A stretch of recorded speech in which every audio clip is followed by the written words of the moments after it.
What is up, everybody? My name is Dane Thompson, and welcome to a special episode, I know I say that every time, of Burndown. So I'm going to do an unboxing because we've got essentially a new toy in the box. So I'm going to jump straight into it. We'll show you what's in the box, then we'll kind of fill you in on the reason I got it, and then what we're going to do with it to kind of make it fun and see if we can't learn something. So let's open this, shall we? I'll put it down here, so otherwise I'm not going to lift it up out of the box, I don't think. All right. I like it when you get packages like this, especially on a weekday. All right. Da-da-da.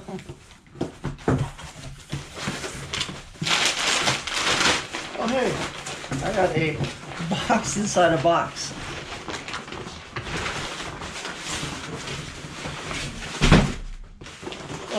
All right, it's like Russian dolls. So let's try this one. It's probably so they don't beat the thing up too bad. Now we're partying. Paperwork, some extra stuff that we ordered. This should kind of give away what's in the box. Nice gasket, multi-layer. A lot better than the other ones I've been getting. And oh, there she is. It's like a little baby. Bundle of joy. Aha.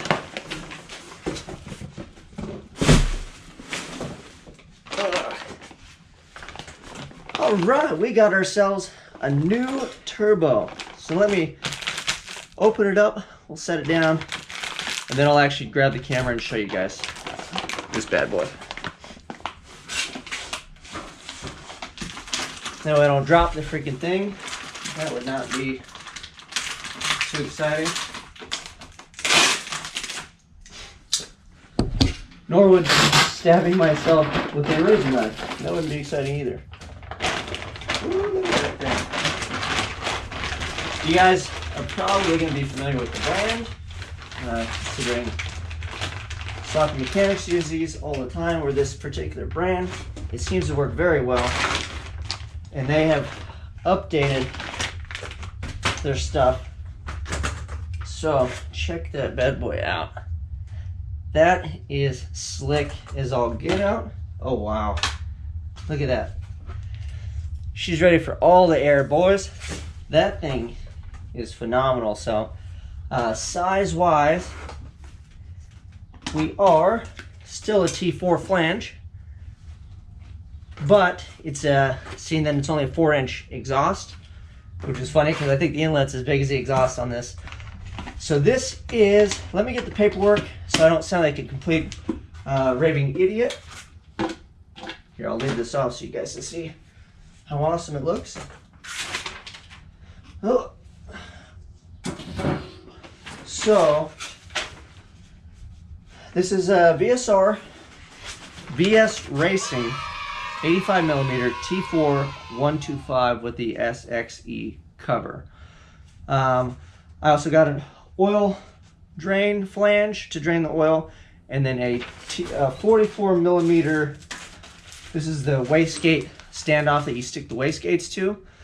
So what I'm going to do though is I have two 50mm wastegates because I was instructed that this dude will boost creep if I don't have at least like a 50, possibly maybe a 60, but we'll see. Hopefully I can get away with the 50. But the reason, well, before I talk about it, let's take a look at it so you guys can see how spicy this thing is.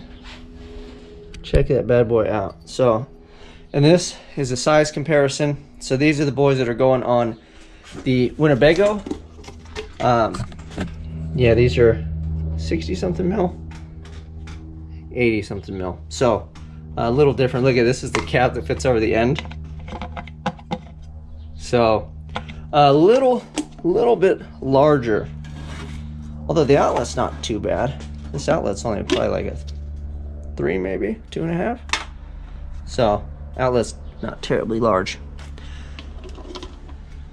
Anyways, and then it's a V-band on here, 4-inch and then a V-band obviously together. So yeah. Then the VS Racing casting. So this is, I got the slip fit cover. But anyways. All right, now that you've seen the big boy, the reason I changed it up is because if you watched my video on the dyno last time, I've pretty much maxed out that GT45 for the most part. I could push it a little bit harder. I did put a back pressure sensor on it when I went at one point at about 10 pounds. You know, it was like a 1-to-1 possibly, and then you get a little bit up there. So I would say efficiency on that turbo is probably between 10, 12 is probably pushing. I've had it at 15, but what happens when you run a turbo out, at a certain point it starts making real hot air because you're just overrunning it. It's not efficient. That's what they have, those blobs. It looks like a blob map with all the lines on it and stuff. I still don't really know how to read one of those, but I know that the GT45 in my car is toast. But I will say this about it. Everybody likes to shit on the GT45 and it's junk and we're way past that with technology.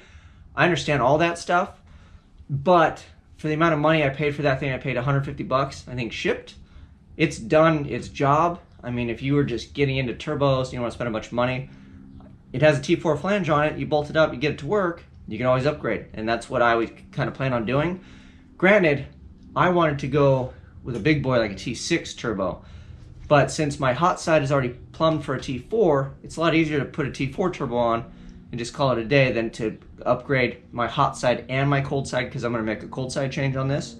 So that's why I opted for the T4. But the cool part about this turbo is it is essentially like a T6 frame, the chassis is.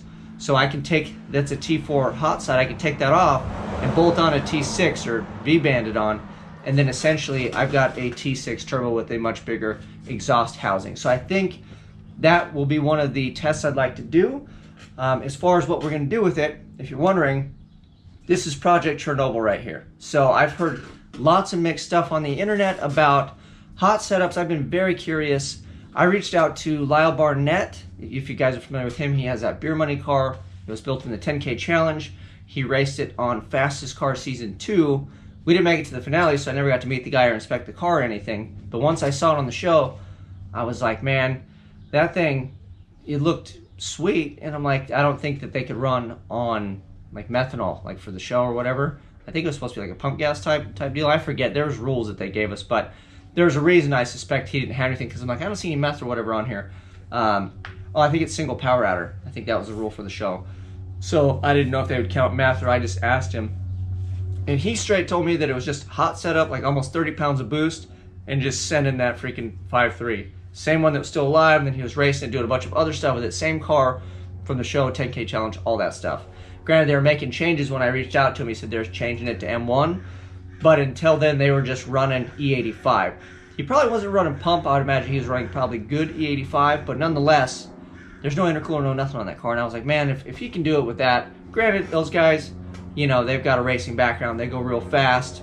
All those guys really know their stuff. Versus me, I kind of just troll the internet, hang out in the socket mechanics realm. I've got a few other friends that are outside of that do some higher end sort of stuff. But for the most part, I try to like play within my own playground. I don't want to sit there and drool over what the guys in Top Fuel run, because I can't do any of that, so I don't really care. I like to kind of stick with the stuff I can do, or hopefully it kind of can do. So I want to do a hot setup on my car.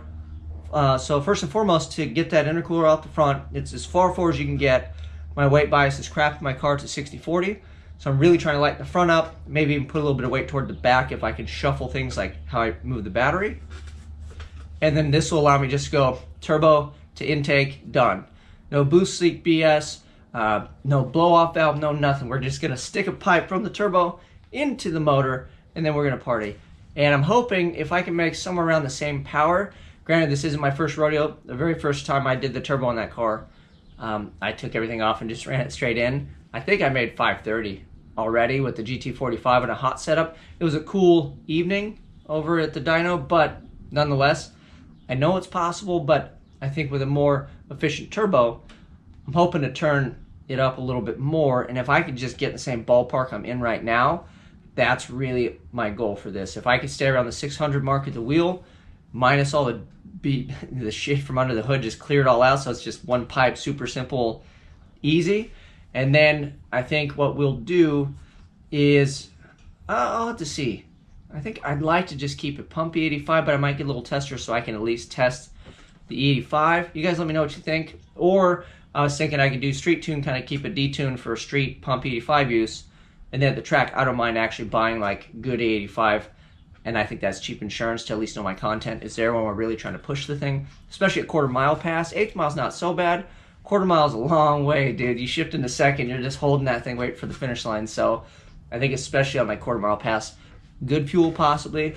So let me know your guys' thoughts on that, what you'd like to see with it. We're gonna run it hot, no blow-off, pipe into the motor, and we're gonna have some fun. So like I said, my goal is to be around the same wheel horsepower and just get some weight off the nose so we can get the 60 foot down and do some suspension work. So I'm really not trying to make any more power doing this. As a matter of fact, if I lose power, technically with the setup, because I know if I cooled the charge, obviously this turbo's gonna make much more power than what I have now.